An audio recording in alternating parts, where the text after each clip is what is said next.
weltare ɓiɓɓe fulɓe ando diine maɗa fedde heblo sukaɓe africa weltare tv takkusana yoni to mbaña to winding to ferala to dabbe to dabbana to jawaldi to gurela cooga to atena to hijaja to tampidaro to bourguiduna to lewe to buubu awdi ko on takkusan juula ha to galde ceerno abou diaba soto beelel gawde wuuro nayyi e ko taari ɗum kala ko on takkusan kadi juula ha to galle ceerno si to jawaldi manggo e ko taari ɗum ene jiiya e gardidi kabaruji men to leydi Mauritanie Mohamed Cheikh El Ghazouani hoorejo gendi Mauritanie janoɗo kay to New York tawtoriyede sommet battowo capanɗe jeeɗiɗi e jeenaɓi wala lawol tawi ko assemblée générale fedde des nations unies o jofti alkamisa hanki o e nder noktoto lamorgo gendi makko to leydi Sénégal Ousmane Sonko waɗi haalande mum woni tigui ko wiyete état de lié noɓe tawri leydi Sénégal o yonnani hen haydara noon laamu kingo woni laamu Macky Sall o yonnani haydara o holli tigui wonde laamu Macky Sall fenani ɓesgu leydi Sénégal fenani kadi dendagal partenaire uji mabɓe kala to leydi Mali leydi Mali noon en tawi tigui e ko wiyete alerte rouge kay woni kulhuli kattuɗi kay jogade kulhuli ko fate yolayru e nder yoga e jokli leydi ndi kala kedde Afrique ma en ketto musidɗo men Alassane Oumar Mbodj habaruji men jolam jaɓiri jeeten ko ha toon to leydi Liban e to leydi Indonésie bisimilla mone ketki hotodirte joni joni piren pacciren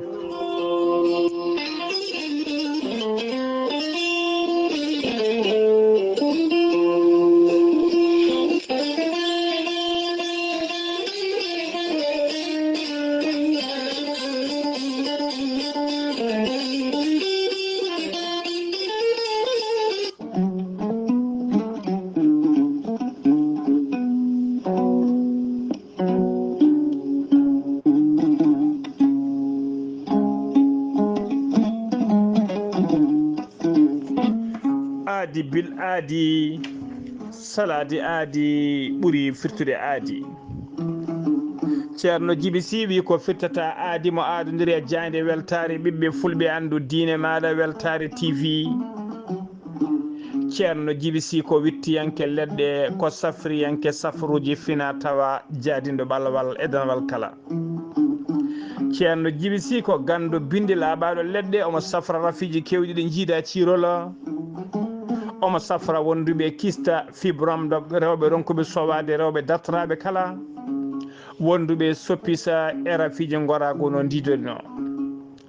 ceerno Djiby Sy ne jogui leɗɗe fannuji tati hen fannu goto ne safra fodde sappo e tati rafi fannu goɗɗo ne safra fodde sappo e jeenayi rafi fannu tataɓo o ko kawisaji waddete koye gawri samme walla gawri ndemiri so tawi a waɗi no wirumani fodde temedere rafi ne yalta e ma ha laaɓa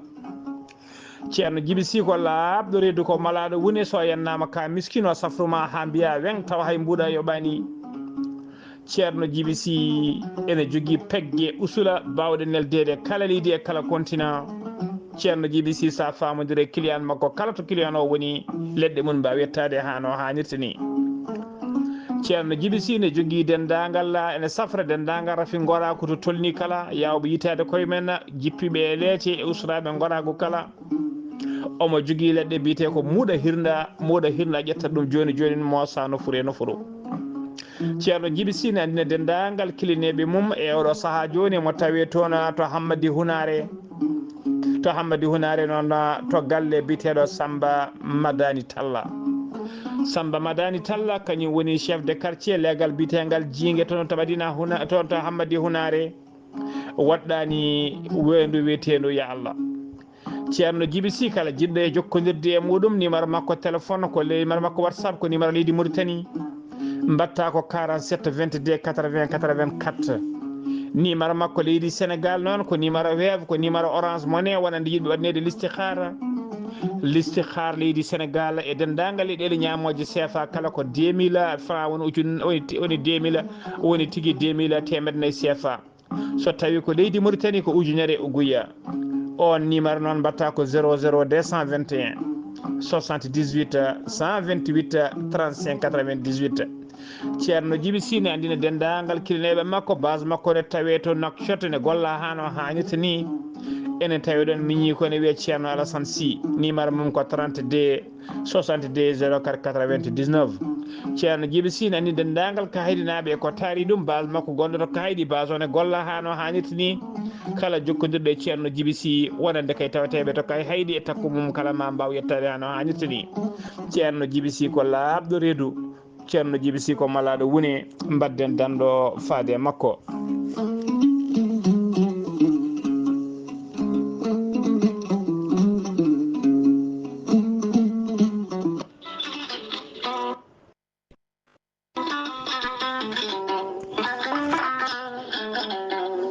gorelte ko aadi yanke mo firtata aadi e jayde weltare TV gorelte ko aadi yanke ɗoftowo ɓen safotoɓe e muɗuma gorelte ene hollita weltare mum faade ɓen e kala saaha artoɓe gorelte ene kollita dañi hen aafiya mawɗo no feewi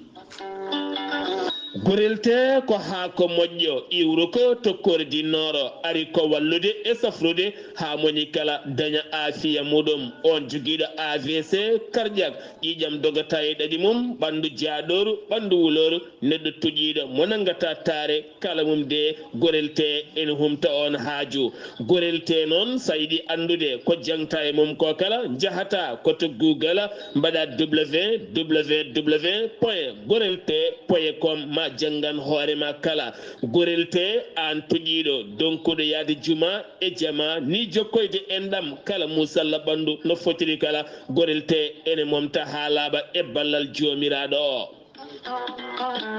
sa yiɗi jokkodirde e tongoɗe gorelte beele mbawa jokkodirde mabɓe Oumar Dia to Tambacounda 77 527 14 44 so tawi koto Bonji Salamata Ba 77 695 43 01 so tawi noon gonɗa koto Gawol ko Farmata Abdoulaye 77 150 70 61 so tawi noon gonɗa koto Guédiawaye Amadou Abbas Ka mbatta ko 78 313 89 28 so tawi noon gonɗa koto Thiès e ko taari ɗum kala jokkodirta koye Moussa Dia 78 860 76 68 so tawi noon gonɗa koto leydi Mali to wiyete Melga Mali jokkodirta koye Abdoulahi Diallo mbatta ko 00 223 72 49 30 07 so tawi noon gonɗa koto leydi France jokkodirta koye Harouna Gayda 06 50 99 64 43 so tawi koto États-Unis d'Amérique gonɗa jokkodirta koye Abousso Kawral Fouta Business plus 1 34 77 01 56 77 musidɓe tedduɓe gorelte kawis ɓolo e muɗuma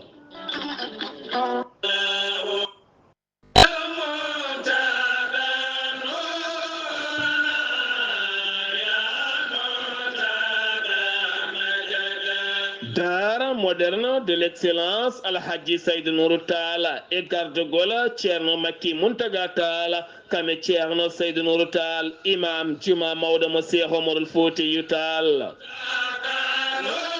Dara moderne de l'excellence Alhaji Saydou Nourou Tall ko dara guddiɗo demuɗi muma ha yaaji ene udditani sukaɓe worɓe kame rewɓe kala janggoɓe Qur'anil Karim ne wonde français kame anglais et informatique kala Dara moderne de l'excellence Alhaji Saydou Nourou Tall suka mo duuɓi tokosi jeegom jeeɗiɗi ha fayenma duuɓi 15 oɗo suka kay sonate ngal ɗo hen duɗala e ballal jomiraɗo ma o rendin deftarla nde e dow hoore makko omo nawdi hen ɗemgal français taw koye jangguin programme gouvernement mo leydi Sénégal Dara moderne de l'excellence Alhaji Saydou Nourou Tall ene udditi demuɗi muma gila jeetati lewru août wonande ɓen jinnaɓe wonɓe nder leydi Sénégal hay bowa leydi ndi kala yiɗɓe windide ɓiɓɓe mumen on mbiyama bisimilla moɗona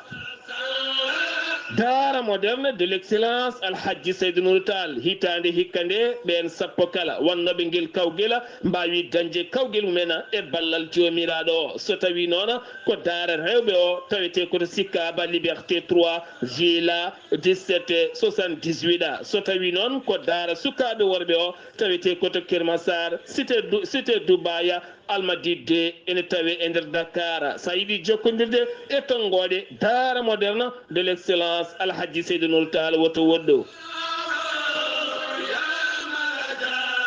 so tawi ko tongoɗe dara moderne de l'excellence alhaji Seydou Nourou Tall mbatta ko 00 221 78 149 44 31 walla mbaɗa 77 383 94 94 walla mbaɗa 77 912 27 15 walla mbaɗa 77 254 33 55 musidɓe tedduɓe dara moderne de l'excellence alhaji Seydou Nourou Tall e dow moɗon kettode kaburuji mon e demgal pula Afrique, Asie, Europe, Amérique, Moyen-Orient, Océanie. jam ñalle mon musidɓe tedduɓe eɗen gone mawde woni aljuma nogas e jeeɗiɗi e lewru septembre hitande ujunnaji ɗiɗi e nogas e nayyi habruji mon e ɗemgal pular e sowta he ko musidɗo mon sehil mon Ghali Abouba to karallagal ha mbawon yiide hen to banggue natte ɓosoje ko miñi men sehil men Saydou Abouba hono noon mbiruno enen gardidi kabaruji men ko to leydi Mauritanie pudorɗen to leydi Mauritanie Mohamed Cheikh Ghazouani kañum woni hoorejo ngendi ndi hoorejo kadi fedde witende Union africaine gonnoɗo kay toon to New York to ɗon dowlaci tentuɗi Amérique tawi nawnomo toon ko tawtoroyede batu wattongu capanɗe jeeɗiɗi e jeeneɓi walla lawol tawi ko batungu hinde assemblée générale fedde gotago windere nde looni o jofti noon alkamisa hanki o e nder Nouakchott lamorgo ngendi makko o tawi ne ari jaɓɓademo to bowallade diwoje ngal international ngal tumsi to Nouakchott o tawi ɗon hoore jagorɗe makko woni Mokhtar Wul Ndiaye wondude e ministre uji conseiller à la présidence de la république wondude e jagogal kalfinaɗo ko fati nder nderi wondude chef d' état major keeriɗo hoorejo leydi wondude directrice adjointe de cabinet du président de la république wondude gouverneur Nouakchott banggue hirnangue wondude e hoorejo conseil régional de Nouakchott hono wadi mettimita Abdoulaye Malik kanko Mohamed Cheikh Ghazouani o yahano goto toon to dowlaci tentude Amérique omo yaduno toon e sete timmuɗo no feewi ene tawe e nder ɓen noon nani Wula Choroga ko ministre chargé du cabinet du président de la république wondude Mohamed Salim Wula Merzouga ko jagogal kalfinagal ko fate gueɗe caggal leydi e jokkodiral leyɗele wondude Sidi Ahmed Wula Bou on ko ministre de l'économie et des finances wondude Mohamed Wula Melaynine on ko ministre du pétrole de l'énergie wondude Masouda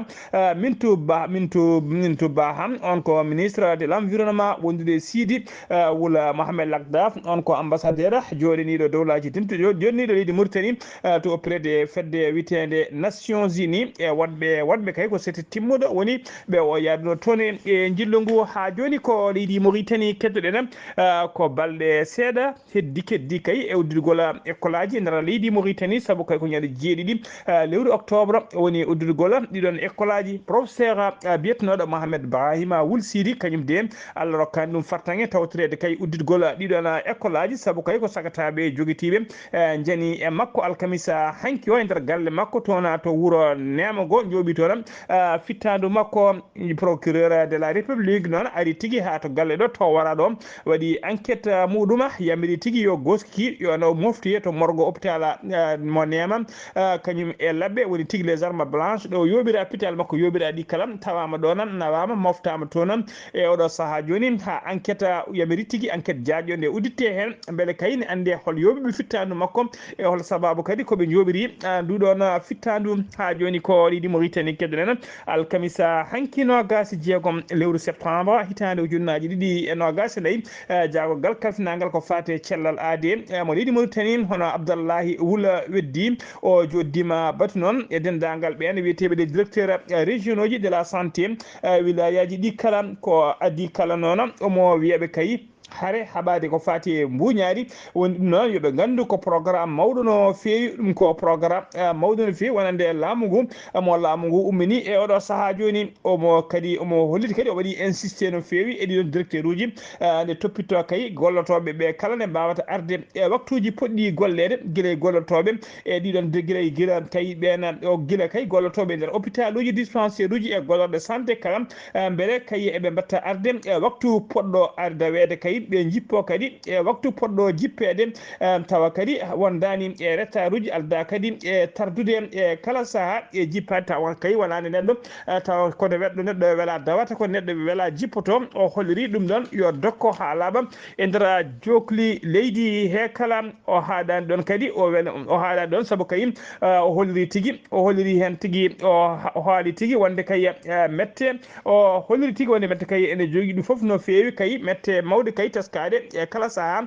tawi ko ɓen woppoɓe golle mumen walla jippotoɓe e kala waktuji ɗi beela o erima directeur ɗi kala carnet directeur ɗi kala nde carnet ji mbaɗete e to nokkuji dawrini beele kay kala mo dawani inde mum winde hen e kala saaha kadi waɗe rapport nelde toon to ministére to beele kay ministére de la santé to beele kay mesure aji disciplinaire uji ene mbawa ƴettede fawede e ɓeɗon ɓe dawata walla tigui jottoɓe ko waktu joddoɓe ko juuti tawi garani e gollorɗe mumen ene tawtora batu ngu noon koolaɗo kuuɓal ministére de la santé hono madame Aliya Yahya Minkousa wondude e conseiller du premier ministre chargé de la santé wondude e woɗɓe hewɓe mbawi tawtorede nguɗon batu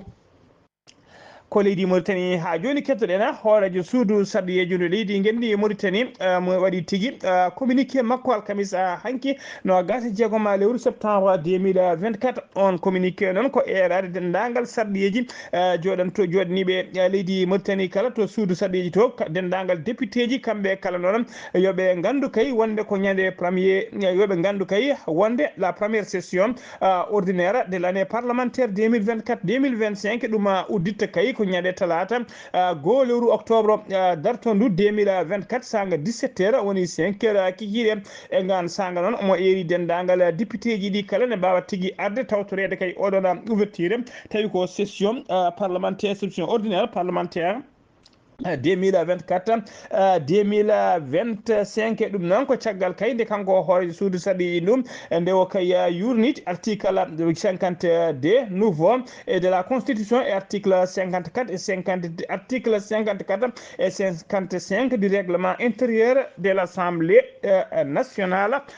gendi Mauritanie ha joni habruji men demgal Pulaar senno mima to leydi Mauritanie ko to leydi Sénégal keddoɗen ancien ministre des sports woni no kadi ancien directeur général de l'ONAS hono biteɗo Lat Diop o nawama kaso alkamisa hanki o e mbadi kay mandade dépôt o tuma ɗon ko mbuñaari kewni no feewi dossier makko noon ene jeeya tigui e dossier ji joyyi gadani kay ɗi digga nawi dig kay nawaɗi e juuɗe dikka tawi kadi ko yamirore procureur de la république des finances dikka noon kadi convoqué Abdoulaye Silla ko fati kay ko fati e lengo dora de ko fati e lengo dora kono noon de o ɗaccitama o fati galle makko tawi noon koye mbadi liberté sous convocation dossier ji tati kadi gueɗɗi dossier ji tati goɗɗi noon ɓoyata tigui ma digga umon ɗumen nodda jomumen ɗina tati noon hen ɗiɗo ko wonnoɓe ministére uji e saaha laamu wonnoɓe ministre uji e saaha laamu Macky Sall battowo tataɓo noon ko ex directeur général so tawi laamu Macky Sall ɓen goni ɓen tata goni gadan o ko Mame Niang noon ko gonnoɗo ministre de la jeunesse caggal ɗum o woni ministre du tourisme wondude e Moussa Bocar Thiam gonnoɗo ministre de la communication des télécommunications et de l'économie numérique tataɓo noon mbiɗen ko Papa Ibrahima Faye on ko ex directeur des fonds et d' entretien routier woni catala bitegal feera ko catala finagal ko fati e fewnude laabi e nder leydi Sénégal ko ɓeɗo tato noon ngoni kay do saha joni e rétroviseur catala bitengala PJF woni pôle judiciaire financière be tuma non ko be do taton be limtan be tuma tigi ko borjingol ngaluji kewdi na feyi mambay nyang non enquête burata yarade yañade e mudum ko fati gestion ko fati pro catala bitengala product non woni programme domaine agricole communautaire so tawi ko Moussa Bakara Thiam non ko buri fatude kay enquête makko bura fatude ko recetaji taw ko khalisaji opérateur uji téléphone mobile et fond d'aide de la presse ko on fannu be burata namda demo so tawi non ko bietedo ex directeur hono Papa Ibrahima Faye on non ko khalisaji kay dewnadi e juudi mudum ko fati kay e pengola laabi tawi ko dewnori saha kay arduno catala bitengala fera o halfinno golle mudum ko beedo tatu non e o saha joni kay ngoni e jofande gallo catala bitengala PJF ha joni ko lidi Sénégal kedrena Ousmane Sonko o wadi conférence makko de presse woni tigi taw ko fati état de lieu leydi Sénégal no be tawri kambe lamu kesungu no be tawri kay leydi ndi ko alkamisa hankino gas jegom lewru septembre o wadi conférence o to nokku mo wino to taw ko 10e étage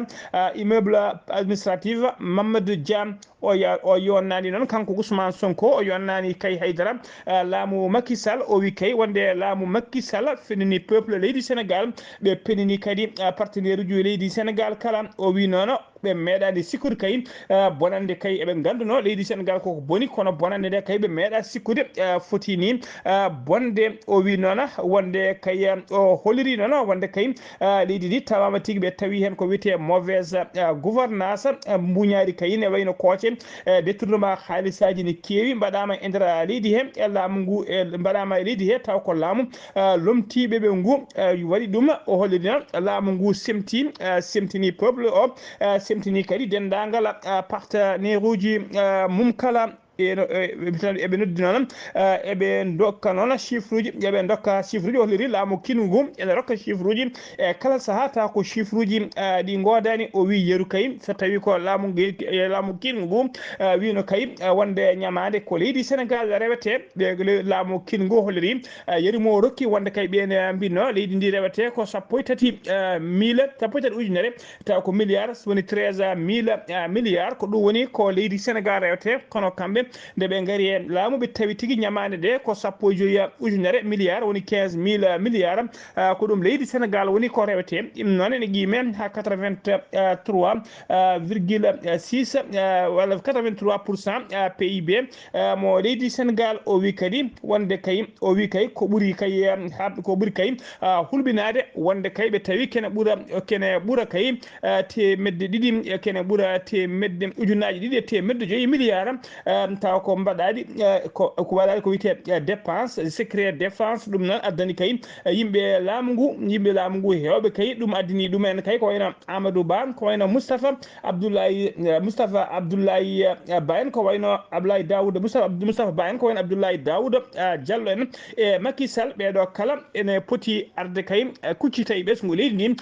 gandin ɗumen ɗiɗon haalisaji to naati ndeɗo fenande ɓe pennani leydi ndi eɓe poti tigui arde darade yesso ɓesgu Ousmane Sonko kadi wi wonde kay yo ɓesgu Sénégal gandu wonde kay no ɓe tawiri leydi ndi ni ene boni ha tigui diwti kerola kono tan de ɗum noon haɗani o holiri tigui e ɗum wawi heɓɓitede no pular heewide hakkude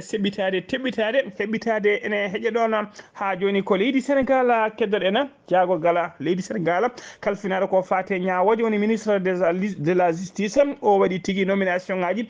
jeegoma kesi to tribunal hors classe mo Dakar ɗina nomination ngaji noon goni hono biteɗo Makhabari on noon ko waɗama juge deuxiéme cabinet so tawi ko François Jean-Paul Diop on e nomama juge troisiéme cabinet so tawi ko Pape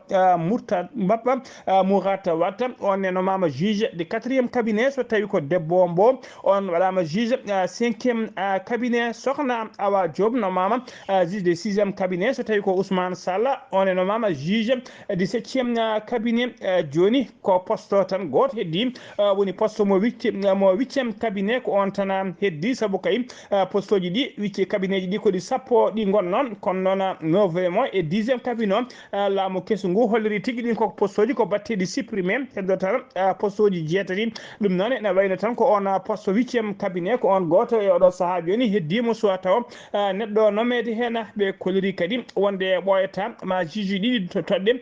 ɗi noon ko juge uji tribunal de Rufisque ha joni ko leydi Sénégal keddoɗen jeena toon to Kédougou alkamisa hankino gasi jeegom lewru septembre 2024 sanga 18 heures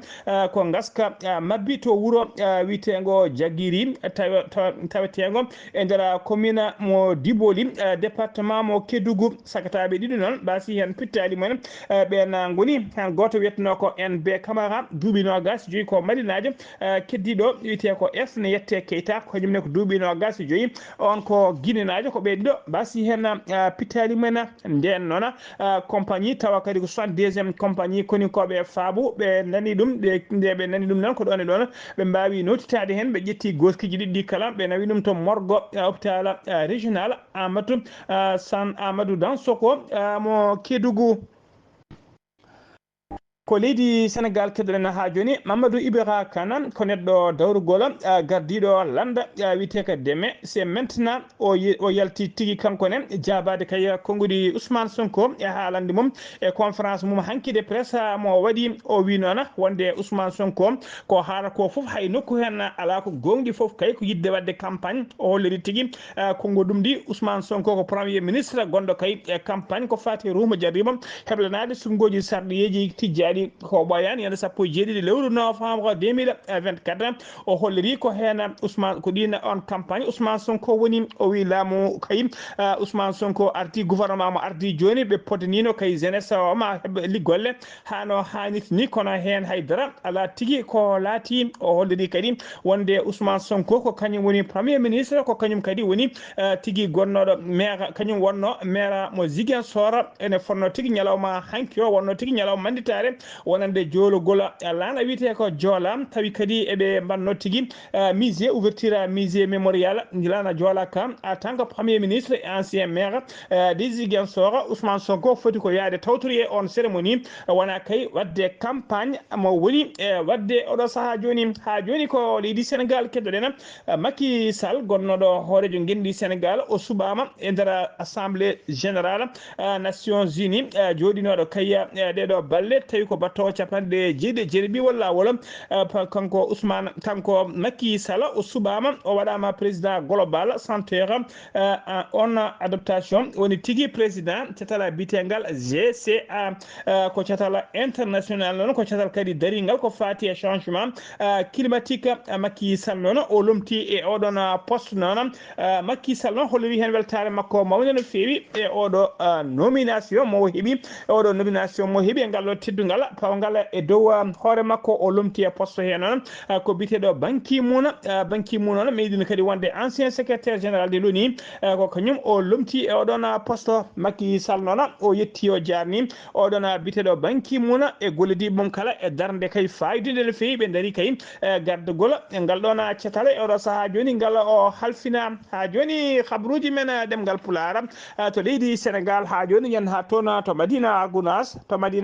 noon Amadou Samba Lo e dendagal délégation Madina Gounass naɓe yanoɓe kay tawtoriyede mawlude toon to Aram mbawi tigui artude hano hannirta ni ɓe garti kadi eɓe celli eɓe kiisi ma en ketto musidɗo men Amadou Samba Lo assalamu aleykum. Waleykum salam wa rahmatullahi taala wa barakatuhu Ghali Abouba mi saminima kadi mi juurimama mi samini dendagal bandiraɓe tetoɓe Weltare TV weltare ɓiɓɓe fulɓe andu dinema Ghali Abouba kabruji men ɗo e nder wuuro teddugo Madina Gounass caggal ne jaɗen jellu toon to wuuro men Aram Sare alhamdulillah bil alamin en keeɓi tawtede mawdu nabi o sallllahu alayhi wa sallam banda Aram kala mbawi jaɓɓaden kono kadi Ghali Abouba ɓe mbawi kadi dusden caggal ko to ɓenni en jokki enɗam yoga e bandiraɓe ɗon ɗo wuuro men Worde en jokkiɗon enɗam ha ɗon ɗo wuuro men Aram Jeeri en jokkiɗon enɗam non kadi Haala Uba kañum kadi e nokku mbiya Madina Jaaɓi en jokkiɗon enɗam ha ɗon ɗo wuuro Boɓolel en jokkiɗon enɗam miñi meɗen gorko nan ɗon e Jange Wadil Karim caggal muɗum noon e oɗo alkamisa hanki o en mbawi joftude ɗo e nder wurtingo Madina Gounass Haali Uba alhamdulillah min en tawti bandiraɓe jaam e cellal e kissal kono kadi en tawti ka tuɓoji kewɗi ndiyam machallah mantiniɗe kono kadi hay hunde hen ala ko bonni ha goto ala hen gañide kono kam yoga galleji kam ha koye bitikaji ko funnague wuuro ngo mbawi nannude ndiyam yoga bakti mbawi hen bonde no foti foof kono kam ko ɗon tan wawi hadde alhamdulillah min bandiraɓe kala koɗɗiri ndiyam ɗum heewi wadde hen ɗamina inchallah hikko ndungu ngu ma rewo lawol noon kadi Haali Uba ɓe ganduɗa koɓe diwan mo sunnata diwan Dande Maayo o sa maayo ngo heewi tebteb machallah ndiyam liɗɗe kadi ene keeɓo hano hannirta ni kono kadi kala hen ko adda ɗo wuttude ngo Madina Gounass en soode tagal piro ene hawri piro kadi ɓurtani fakitani bandiraɓe ko jigueɗe weltare mawde no fewi no fewi ko musidɗo Amadou Samba Lo ɗo wiyete Madina Gounass gartuɗo aram yettiɓe ɗo wuttude ngo Madina Gounass fewde Weltare TV weltare ɓiɓɓe fulɓe andu diine ma Haali Abouba Amadou Samba Lo golle ma jooɗi peewi en gari ha to caari ceerno ɗo to Madina Gounass en juurima ceerno en ñaguima betti juuɗe men en dicci koppi en ñaguima duwaw o ha joni ko leydi Sénégal keddoɗen to leydi Sénégal noon teskama e oɗo saaha joni yoga kaye guure e yoga e région ngaji ene mbi dak ndiyam tawi kadi ko toɓoji jokkodirɗi kala jamma e ñalawma kala e oɗo saaha joni noon yoga e nokkuji kay ko mbi ko dakka ndiyam eɗen mbaɗa toon e rango faade dendagal bandiraɓe guila joom saretaji joom moto e joom otoji kala nde mbawa tigui ustude tigui ya gartaji men e nder oɗo saaha kay ha ndiyam wawa ustade saabu kay teskama e kala saaha otoji tigui ne jaade wame walla oto rewa e nder ndiyam tawa yiyata to lawol heedi ɗum foof walla saaha e nokku taw ko pomoji puɗɗiɗi bonde kay ndiyam sene yaa so oto rewi hen ene wawi addude caɗele ɗum noon eɗen mbasiya tan bandiraɓe ha tengti e ɓen ɗannotoɓe tawi kay wona haaju urgent woni keñeraɗo fewi nde jomumen mbawa tigui dartade ha diwa oɗo saaha kabaruji men demgal Pulara sen no mima toon to Madina Gounass ko to leydi Mali paaɗenam to leydi Mali service hydraulique de leydi Mali ɓe kolliri tigui wonde leydi ndi ene jogui kay risque d'inondation tawi kadi ko risque yoolari mawduno feewi alkamisa hankino gasi jeegom lewru septembre e kistini on communiqué e wiide kay wonde malinaɓe kala yo ɓeydu rentade no feewi ɓe kolliri wonde kay sey woni tigui to ha alerte to fonno hadde ɗo nokkuji kewɗi alerte o yettima ɗon mani mbiyana nokkuji kewɗi alerte o ɓenni ɗum to fakitino feewi ɗum noon eɓe kolliri kay ko ɗiɗo nokkuji woni e oɗo saaha joni ɓurɗi jogade kay sey tawa ko alerte wonde kay ko fati e yoolari ko wayno nokku biteɗo Banankoro e to wiyete Keñoroba e to wiyete Bamako to wiyete Kemasina to nokku ene wiye Beleni Keni walla mbiyen Sane e nokku to wiye Sofara e to mofti kala service hydraulique holliri yoga kay e ɗiɗo nokkuji goni koye alerte rouge ko wayno kay ko wayno Bamako to Bamako noon nokku to wayno kala Bankoro ha to pompage société biteɗo chômage yebba e to wiyete Jikoroni para ha to wiyete bala Bougou kala ha to hakkude palais de la culture et ancien ambassade du Sénégal to société to walla mbiyen to cité Niger et surtout banggue hôtel Mandé to Sotiba zone industrielle to corniche de la cinquantaine ko diwanuji ha to diwana brigade ferroviaire to village Jarabougou ɗiɗo nokkuji kala ko nokkuji e oɗo saaha joni gondi alerte rouge toon to Bamako so tawi koto Ségou wuuro wiyete walla village Sekoro e to legal bitegal Somaso ɗiɗo koye alerte rouge tawi ko san to san noon wuuro wiyetego Beleni Keni e to wiyete Gunkoro woni koye alerte rouge to Djéné noon nokku biteɗo Si e to nokku biteɗo Touara ha to nokku biteɗo Suala kala goni koye alerte rouge to Mopti ville wondude e to ban Niger ɗiɗo nokkuji kala ene tawe e alerte rouge so tawi koto Dire to Tombouctou e to wiyete Koroyome ɗiɗon tawe e alerte so tawi ko Banankoro nokku biteɗo Kemasina ha to wiyete ya faraɓe kala koye alerte rouge goni ko ɗiɗo nokkuji biyaɗi kay oɗo saaha joni ɗi laamu ngu holiri wonde koye alerte rouge ɗi tawete koye alerte rouge dewi tawi kala noon kay keɓɗo caɗele kay ko fati e yo layru walla tigui nde tini yo layru walla tini kay jogui kulhuli yo layru nana fandi ɗum ne wawi noddude ɗiɗo numéro uji ɗina numéro uji noon woni 80 00 12 01 on numéro sa notti ɗum ko protection civile jabotoma walla mbaɗa 80 00 11 15 on numéro ko police nototoma walla kadi mbaɗa 80 00 11 14 ko gendarmerie nationale nototoma walla mbaɗa 80 00 11 25 on ko garde national nototoma so ɗum ala kadi ɗiɗo numéro uji mbaɗa 61 26 36 36 walla 61 57 38 laabi ɗiɗi ɗon nototoma catal bitegal lo battal bitegal seko jek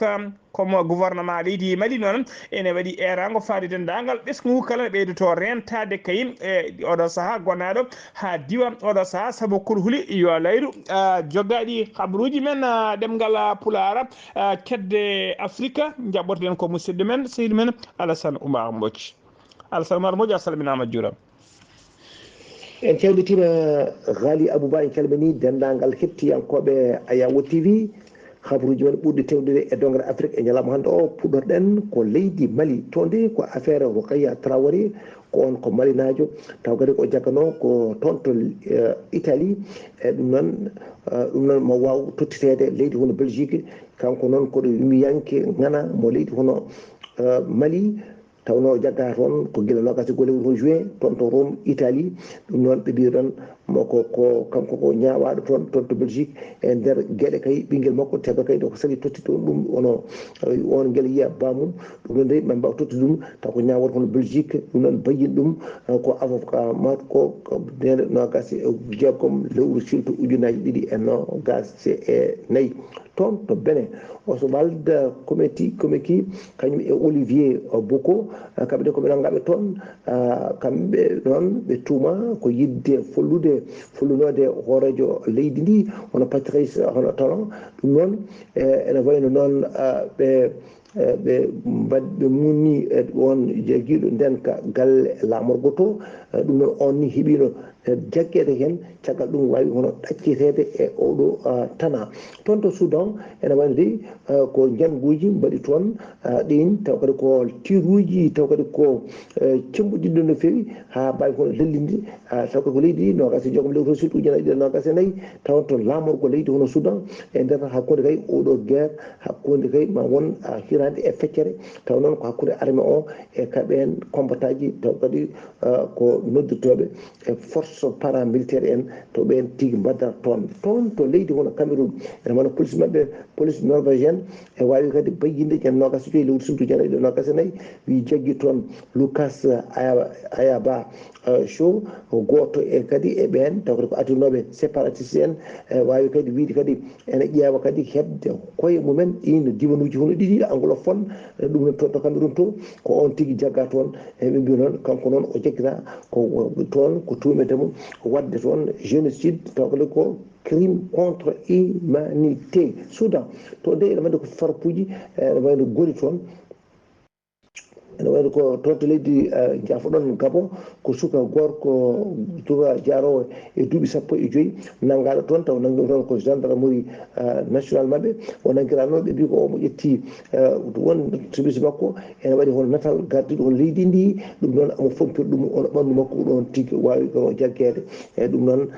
o wawi kono jaggue toon e wiide ko waɗi ko o fotani wadde ɗum Ghali Abouba ko ɗum mo tenguɗon haɓude men e dogre Afrique e ñalawma hande o taw wonno koye dande musidɗo moon Alassane Oumar Mbodj ko sa ndogu gam weltare Ayawo TV. Alassane Oumar Mbodj golle ma jooɗi peewi takkusan juulama to galle ceerno Abdourahmane Dia PK8 Nouakchott ha to galle ceerno ɗa ha Duké to galle ceerno Duké ha to galle ceerno Amanene ko on takkusan ceerno Amanere ko on takkusan kadi juula ha to galle ceerno Amadou Tidiane Alpha Mama Siley Ba to Moderna Kaydi ha to galle Samassa habaruji men joolam jaɓeri ko to leydi Liban noon ko hande watti balɗe 5 ko deggodirde kay ko Israël ko ɗin koɓe leydi leydi Israel ene jora bomboje e pettoje e nder leydi Liban ha tengti noon e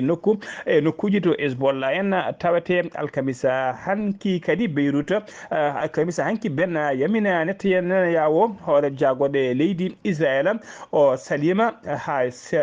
tigi ha yori ko fate cessez-le-feu woni dattingol pellodiral tawetengal toon occident leyɗele occidentoji ko wayno dowlaji tendude Amérique e leydi France ko namdino to yeeso assemblée générale de l'ONU Israel wi kay so wona kay Hamas yalti ha laaɓi walla kay ɓe momti ɗum ha laaɓi e nder Gaza ɓe dartinta kay piyanɗe mabɓe bombardement mabɓe ɓe kolliri kadi ala e nder leydi Iran nokku kay to jungo mabɓe kamɓe laamu Israel walla koni koɓe leydi Israel jungo mabɓe wawani yettade ɗum koto leydi Iran Benjamin Netanyahu noon waɗi discours mum musɗo no fewi toon to assemblée générale Nations Unies to ala kay ko heddani fedde gota ko windere leydi ni ala ko heddiniɓe bonande so wona kay ko yejjiti nden noon guila kay o naati o fuɗɗi nadde walla fuɗɗi yettade plateau ɗon hewɓe kay taw ko diplomate uji arnoɓe tawtorede assemblée ko ɗon jalti assemblée o hollude kay mette mumen hollude kadi wonde o fotani ni arde tawtorede oɗon assemblée générale kanko Ben Netanyahu noon o holliri tigui wonde kay oɗo saaha joni cetala loningal ko fijirde woni hen tigui ko bolle puyɗe ala kay konngudi boniɗe o haala ko fayani ngal ɗon cetala Israel holliri wonde kay bombardement mabɓe kay ɓe mbaɗi ɗum hanki to Beirut ɓe to Beirut o holɓe kolliri tigui taw ɓe tobɓuno ko gonnoɗo chef de l'unité de drone mais Hezbollah eteɓe gofani ɓe kolliri ɓe joɓima fittadu oɗon leydi France noon jaɓani tigui Liban jaɓani e leydi France holliri tigui e ɗemgal Emmanuel Macron ɓe kolliri ɓe jaɓata tigui Liban